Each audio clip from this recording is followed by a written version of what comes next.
Morning. आज मैं pericyclic reaction की नेक्स्ट क्लास ले रहा हूँ। मैंने आपको पिछली बार कोरिलेशन डायग्राम मेथड के बारे में बताया था, जो कि हमने इलेक्ट्रोसाइक्लिक रिएक्शन के अंदर लिया था। हमने कहा था इलेक्ट्रोसाइक्लिक रिएक्शन में रिंग का बनना अथवा रिंग का ओपनिंग होती है, यानी कि क्लोजिंग ऑफ रिंग और ओपनिंग ऑफ रिंग होती है, जैसे हमने ये इस तरह से दिखाया भी है।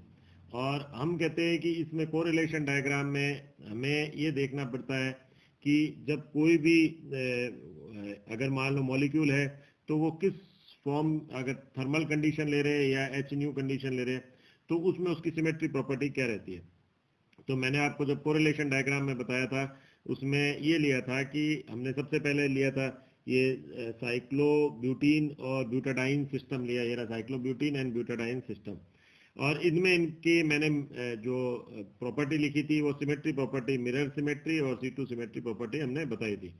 अब मैं ये पिछले में आपको बता चुका हूँ कि ये जो मिरर सिमेट्री है वो डिस रोटेशन के दौरान मेंटेन रहती है। डिस रोटेशन मतलब डिफरेंट डायरेक्शन में। और जब हम इसके लिए कोरिलेशन डायग्राम बनाते हैं तो हमने एक तरफ लिखा साइक्लोब्यूटीन और एक तरफ लिखा ब्यूटाडाइन।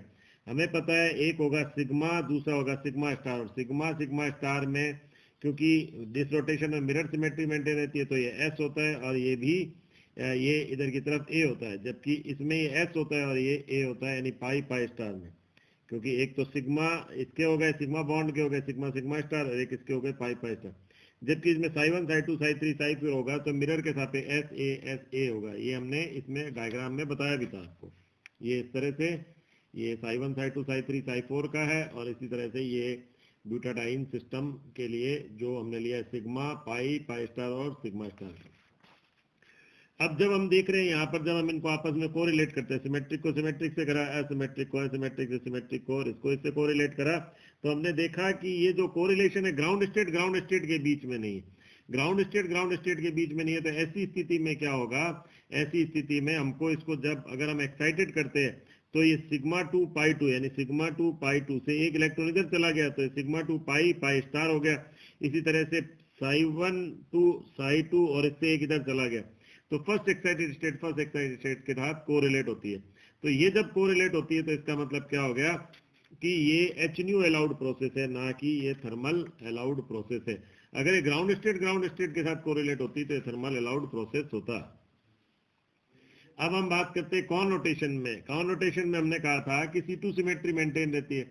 अब हमने ये लिख दिया यहाँ पर वही सिग्मा सिग्मा स्टार साइक्लोब्यूटीन के लिए और पाई पाई स्टार, तो ये हमने लिख दिया एस ए।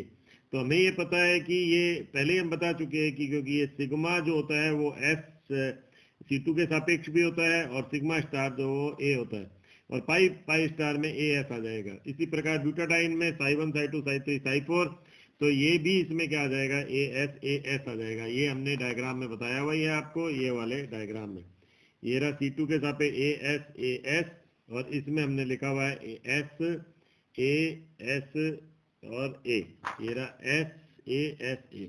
जब हम इसको आपस में कोरिलेट करेंगे तो हम देख रहे हैं ग्राउंड स्टेट के साथ कोरिलेट होती है। इसका मतलब जो इस सिस्टम में 4n पाई सिस्टम के अंदर जो है, 4n ओपन सिस्टम को देखेंगे, 4n पाई सिस्टम के अंदर क्या होगा, ग्राउंड स्टेट के साथ कोरिलेट है। ये दो दो जो इलेक्ट्रॉन को बताया हमने, 2 इलेक्ट्रॉन इसमें 2 इलेक्ट्रॉन इसमें।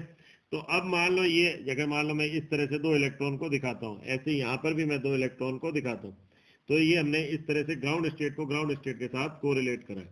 अब मान लो इसको फर्स्ट इसको एक्साइट करा, मतलब इसको प्रकाश की उपस्थिति में एच न्यू की प्रेजेंस में हमने इसको दिखाया, तो ये क्या हो जाएगा, ये एक इलेक्ट्रॉन यहाँ से यहाँ चला जाएगा, ऐसे इसमें भी एक इलेक्ट्रॉन यहाँ से यहाँ चला जाएगा। तो अब यहाँ फर्स्ट एक्साइटेड स्टेट कोरिलेट नहीं है, जबकि ग्राउंड स्टेट कोरिलेट है। इसका मतलब ये क्या होगा, ये जो कन्वर्जन है इंटर कन्वर्जन, वो क्या होगा, थर्मल अलाउड होगा। यानी साइक्लोब्यूटीन और ब्यूटाडाइन सिस्टम के अंदर, ब्यूटाडाइन मतलब कौन सा हो गया, 4n पाई इलेक्ट्रॉन सिस्टम, वो उसमें कॉनोटेशन जो है वो C2 अलाउड है। तो इस तरह से हम यानी कि कॉनोटेशन जो है वो थर्मल अलाउड है। सॉरी, कॉनोटेशन हमने कहा थर्मल अलाउड प्रोसेस है। तो ये हमने कहा, अगर हमने एक जनरलाइज फॉर्म में लिख ले तो pi electron system, 4n pi electron, और ये थर्मल और ये एच न्यू, और ये हमने लिख दिया थर्मल कंडीशन में हमने कहा कॉनोटेशन, एच न्यू कंडीशन में डिसरोटेशन होगा। अब हम लेते हैं ये वाला सिस्टम, यानी कौन सा, साइक्लो हेक्साडाइन सिस्टम और हेक्साटाइन सिस्टम। तो साइक्लोहेक्साडाइन और साइक्लोहेक्साट्राइन में ये मैंने इनके मॉलिक्यूलर ऑर्बिटल बता रखे हैं, पहले भी आपको बताया और एक बार मैंने वापस से इसको बनाया। यहाँ हमने लिया है सबसे पहले ये वाला सिस्टम, तो इसमें हमें ये तो दिख ही रहा है psi1 psi2 psi3 psi4 आएगा इसके लिए, तो ये हमने दिखाया pi1 pi2 pi3 pi4। Clear हो गया ये। और वही उसी तरह से plus plus plus plus plus plus minus minus plus minus minus plus और प्लस माइनस प्लस माइनस, ये तो इसके लिए हो गया। और ये सिग्मा चूंकि है यहाँ पर, तो ये सिग्मा और ये हो जाएगा आपका सिग्मा स्टार। तो एस ए, अब ये सिग्मा वाला हमें पता है, पहले सिग्मा और सिग्मा की बात करते हैं, सिग्मा स्टार की। ये C2 के सापेक्ष दोनों स्थितियों में, चाहे मिरर के सापेक्ष हो चाहे C2 के सापेक्ष, दोनों स्थितियों में S होता है, और दोनों स्थितियों में A होता है सिग्मा स्टार।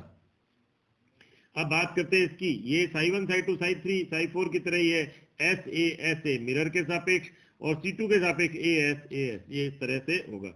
जबकि अब जब हम हेक्साट्राइन सिस्टम लेते हैं तो बिल्कुल जैसे हमने पहले भी बता रखा है, अगर n-1 नोड हो तो वो n-1 नोड के आधार पर हम भी निकाल सकते हैं। जैसे हमने पहले बताया था, अगर psi n है, n-1 नोड होंगे, n-1 का मतलब हो गया, जैसे अगर psi 6 है, आपने अगर 6 वाला लिया तो 6 माइनस 1 यानी 5, यानी कि 6 माइनस 1 उसमें कितने होंगे, 5 नोड होंगे। तो ऐसी स्थिति में क्या हो गया, ये ऐसी स्थिति में ये इस तरह से मिरर के सापेक्ष एंटी सिमेट्रिक और इसके सापेक्ष सिमेट्रिक। आप नहीं तो नॉर्मल इसको हम ध्यान रख सकते हैं, एस ए और इधर आ जाएगा ए एस। तो अब यहाँ पर ये वही बिल्कुल सेम उसी प्रकार से, यानी मिरर के साथ सिमेट्रिक। अब हमको क्या करना है, सबसे पहले हम बात करते हैं डिसरोटेशन की। डिसरोटेशन में हमने कहा मिरर सिमेट्री मेंटेन रहती है, तो हमने यहाँ डिसरोटेशन लिया। अब डिसरोटेशन में हमें कौन सा लेना है, ये रहा। इसके लिए तो हमने लिया sigma pi1 pi2 pi3 pi4 sigma star, तो हमने लिया sigma pi1 pi2 pi3 pi4 sigma star. और हमको क्योंकि हमने कहा है डिसरोटेशन में मिरर सिमेट्री मेंटेन रहेगी, तो क्योंकि डिसरोटेशन क्या होता है, इस अपोजिट डायरेक्शन में मैं पहले बता चुका हूँ आपको। तो ये आ जाएगा आपका मिरर सिमेट्री में। मिरर सिमेट्री में कौन सा हो गया, एस एस ए ए। इसी प्रकार अब हम लेते हैं हेक्साट्राइन सिस्टम के लिए। हेक्साट्राइन सिस्टम में हमको मिरर सिमेट्री देखनी है। ये रहा psi1 से लेकर psi6 ऐसे, ये रहा ऐसे psi1 से psi6। हमको क्या करना है, कोरिलेशन डायग्राम में इनको जो s को s से मिला दिया, s को s से मिला दिया, a को a से मिला दिया, s को s से, a को a से, a को a से। ये क्यों मिलाते हैं, क्योंकि हमने कहा था कि रिएक्टेंट के ऑर्बिटल प्रोडक्ट के उसी ऑर्बिटल में कन्वर्ट होंगे जबकि उनमें सिमेट्री प्रॉपर्टी सिमिलर हो। तो ये कोरिलेशन डायग्राम हमने देखा। अब यहाँ ग्राउंड स्टेट जो है वो ग्राउंड स्टेट के साथ कोरिलेट है, यानी हम अगर 3 इलेक्ट्रॉन की बात करें, 1 2 3 4 5 6, ऐसे इसके भी बात करें 1 2 3 4 5 6, तो यहाँ देख रहे हैं हम सिग्मा 2 pi1 2 और pi2 2, ये किसके साथ कोरिलेट है, psi1 2 psi2 2 psi3 2 के साथ। तो ग्राउंड स्टेट के साथ कोरिलेट है। इसका मतलब ये क्या होगा, यहाँ पर ये थर्मल अलाउड होगा। थर्मल अलाउड मतलब यहाँ पर कौन सा, डिसरोटेशन थर्मल अलाउड होगा किसके अंदर, ये हेक्साट्राइन सिस्टम यानी कि 4n+2 पाई इलेक्ट्रॉन सिस्टम के अंदर। जबकि एक्साइटेड करा तो ये वाला अब इसके साथ कोरिलेशन में आ रहा है। तो इसका मतलब ये फर्स्ट एक्साइटेड स्टेट, इसकी भी फर्स्ट एक्साइटेड स्टेट ली हमने, तो ये फर्स्ट एक्साइटेड स्टेट के साथ कोरिलेट नहीं हो रहा। तो अब ground state correlate with ground state of product, so this rotation interconversion is thermal allowed but first excited state are not correlate, therefore this rotation interconversion in above case is h nu forbidden। ये इस तरह से हमने इसको बता दिया। अब हम बात करते हैं नेक्स्ट जो है इसका, ये तो हमने लिया कौन सा, डिसरोटेशन। अब अगर मान लो मैं एक लेता हूं, जो हम किसकी बात करेंगे, अगर मान लो मैं लेता हूं यही इसी में, ये मान लो मैंने इसमें लिया अब की बार कॉर्न रोटेशन, और कॉर्न रोटेशन में हमने कह दिया कौन सी C2 सिमेट्री मेंटेन होगी। और C2 सिमेट्री में वही वैसे की वैसे बना लिया हमने ये, और सॉरी ये इधर की तरफ ये वाला, ये इधर और ये इधर, ये हमने हेक्साट्राइन सिस्टम इसको बना लिया। अब ये वही सेम ऐसा कैसा, अब मैं एक बार अगर वापस से लिखता हूँ सिग्मा pi1 pi2 और वही pi3 pi4 और सिग्मा स्टार। अब हमको ये क्या करना है, हमको देखना है इसकी सिमेट्री किसके सापेक्ष, क्योंकि हमने C2 बोला है, तो C2 के सापेक्ष अगर हम देखेंगे तो हम यहाँ देखते हैं C2 के सापेक्ष कौन सा हो गया, C2 के सापेक्ष ये वाला नहीं, ऐसे, तो मैंने लिख दिया ऐसे ए, इस तरह से। ये तो मॉलिक्यूलर बॉन्डिंग वो BMO हो गए यहाँ पर, और ये कौन सा हो गया ABMO, ये इस तरह से। अब ये तो हो गया इस सिस्टम के लिए, यानी हेक्सा साइक्लोहेक्साडाइन सिस्टम, ये हमने इसके लिए लिया। अब हेक्साट्राइन सिस्टम के लिए हमने कहा, तो इसके लिए क्या हो जाएगा, यहाँ पर हम क्या लिखते हैं साई 1, साई 2, साई 3, साई 4, साई 5 और साई 6।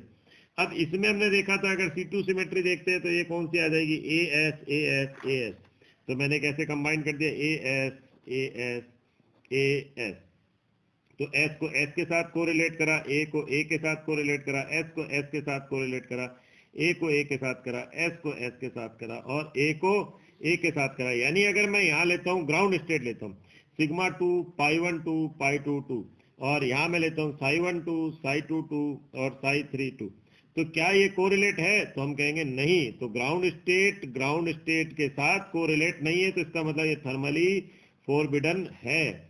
लेकिन अगर मैं इसकी फर्स्ट एक्साइटेड स्टेट लेता हूँ, वो किसकी प्रेजेंस में होगी, HNU की प्रेजेंस में होगी, तो ऐसे में क्या आ जाएगा सिग्मा 2 पाई 1 2 पाई 2 और पाई 3, एक इलेक्ट्रॉन इधर। तो हम देख रहे हैं पहले चार आपस में कोरिलेट है, यानी साई 1 2 साई 2 2 साई 3 और साई 4, तो ये आपस में कोरिलेट है। इसका मतलब ये HNU अलाउड है।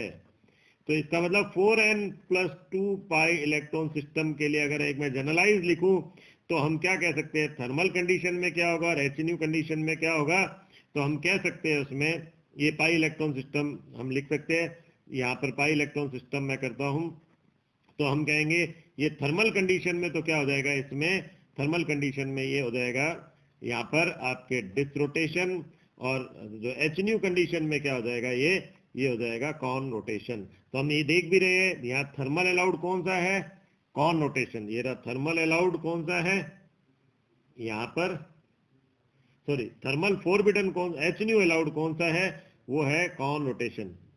इस प्रोसेस में हम देख रहे हैं HNU अलाउड कौन सा है, वो है कॉन रोटेशन। और हमने अभी पिछले में देखा था जब हमने कहा था 4n+2 पाई वाला थर्मल कंडीशन में डिसरोटेशन है। तो अगर मैं एक नॉर्मल सिलेक्शन रूल लिखूं तो वो किस तरह से आएगा, सिलेक्शन रूल इस प्रकार से आएगा, ये हम लिखते हैं यहाँ पर दोनों का कंबाइंड रूप से लिख रहा हूँ 4n और 4n+2 पाई इलेक्ट्रॉन सिस्टम को, यानी पाई इलेक्ट्रॉन सिस्टम हमने कर दिया यहाँ पर, ये हमने कर दिया 4n और ये कर दिया 4n+2, और यहाँ लिख दिया थर्मल और ये लिख दिया HNU कॉन डिस कॉन, यानी कॉन डिस और कॉन। तो इस प्रकार कोरिलेशन डायग्राम के द्वारा हमने इस चीज को सॉल्व कर दिया। पहले हमने करा, पहले 4n सिस्टम के लिए बताया, 4n सिस्टम के लिए आपका इस प्रकार से आया था, ये रहा आपके कॉन डिस, तो ये रहा हमने कहा कॉन डिस। और फिर हमने क्या करा था 4n+2 पाई इलेक्ट्रॉन सिस्टम के लिए आपके लिया था, जिसमें पहले मैंने कहा था कि ग्राउंड स्टेट के साथ कोरिलेट कब है, यानी डिसरोटेशन जो है वो कौन सा है, वो थर्मल अलाउड है। तो हमने कहा डिसरोटेशन जो है वो, ये डिसरोटेशन जो है ये रहा डिसरोटेशन, ये थर्मल अलाउड है। और कॉन रोटेशन जो है ये रहा HNU अलाउड है, तो कॉन रोटेशन HNU अलाउड है। इस प्रकार हम इस नियम की सहायता से अन्य मॉलिक्यूल के लिए भी इंटर कन्वर्जन को प्रूव कर सकते हैं। आज के लिए इतना ही, थैंक यू।